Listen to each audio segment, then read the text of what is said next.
జన్మభూమి, రత్నాచల్, ఉదయ్, సర్కార్ ఎక్స్‌ప్రెస్ ఇలా ఉమ్మడి గోదావరి జిల్లాల మీదుగా రాకపోకలు సాగించే 26 రైళ్లను ఆగస్టు 10, 11 తేదీల వరకు రద్దు చేయడంతో ప్రయాణికుల నుంచి ఆందోళన వ్యక్తమవుతోంది. ప్రధానంగా రాకపోకలు సాగించే ఉమ్మడి గోదావరి జిల్లాలు, విశాఖ, విజయవాడ, హైదరాబాద్, తిరుపతి మార్గాల్లో చాలా వరకు రైళ్లు నిలిచిపోవడంతో దూర ప్రాంతాలకు బస్సుల్లోనే రాకపోకలు సాగించాల్సిన పరిస్థితి. ఇప్పటికే రిజర్వేషన్లు చేసుకున్న వారికి సైతం అవస్థలు తప్పవు. రాజమహేంద్రవరం ప్రధాన రైల్వే స్టేషన్ మీదుగా 90 ఎక్స్‌ప్రెస్ రైళ్లు నడుస్తాయి. నిత్యం 25,000 మంది ప్రయాణికులు రాకపోకలు సాగిస్తుంటారు.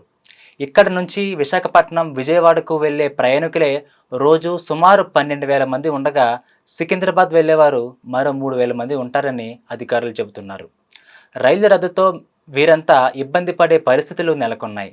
జనరల్ బోగీలు ఎక్కువగా ఉండి ఎక్కువ స్టేషన్లలో ఆగే జన్మభూమి, రత్నాచల్, సింహాద్రి, రాయగఢ్ ఎక్స్‌ప్రెస్ వంటి రైళ్లతో పాటు రోజు నడిచే లోకల్ రైళ్లు ఉమ్మడి జిల్లావాసులు ఆశ్రయిస్తుంటారు.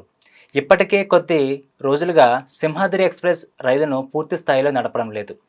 లోకల్ రైళ్లను తరచూ రద్దు చేస్తున్నారు. ఆదివారం నుంచి కొన్ని, సోమవారం నుంచి మరికొన్ని రైళ్లను ఆగస్టు 10, 11 తేదీల వరకు రద్దు చేస్తూ రైల్వే అధికారులు నిర్ణయం తీసుకున్నారు. ఏకంగా 30 రోజులు పైబడి రైళ్లు అందుబాటులో లేకపోతే ప్రయాణాలు సాగేదెలా అని పలువురు ప్రశ్నిస్తున్నారు. పలువురు ఆర్టీసీ బస్సులు, ప్రైవేటు వాహనాలను ఆశ్రయించాల్సి వస్తుంది.